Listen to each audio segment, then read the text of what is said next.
Everyone पछिल्लो समय नेपालीहरू बिचमा चाहिँ एकदमै हार्ट एट्याकको केस चाहिँ बढी देखिएको छ। आज मात्र नेपाली म्युजिक इन्डस्ट्रीको एकदमै ठुलो सिङ्गर प्रशान्त तामाङज्यूको चाहिँ हृदयघातकै कारणले चाहिँ मृत्यु भएको छ।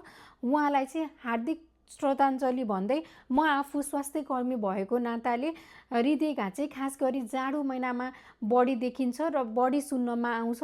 यो किन होला भनेर चाहिँ यसको उत्तर चाहिँ दिँदैछु।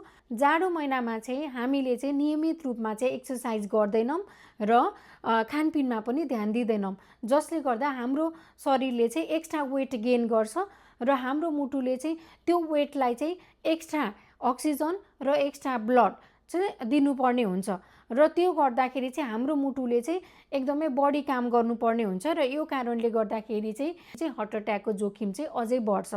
त्यसैले हामीले चाहिँ हार्ट एट्याकबाट चाहिँ बस्नको लागि चाहिँ नियमित रूपमा एक्सर्साइज गर्ने, खानपिनमा ध्यान दिने र आफूलाई मुटु सम्बन्धी कुनै रोग छ भने या छैन भने पनि रेगुलर रूपमा चाहिँ डाक्टरसँग परामर्श लिनुपर्छ।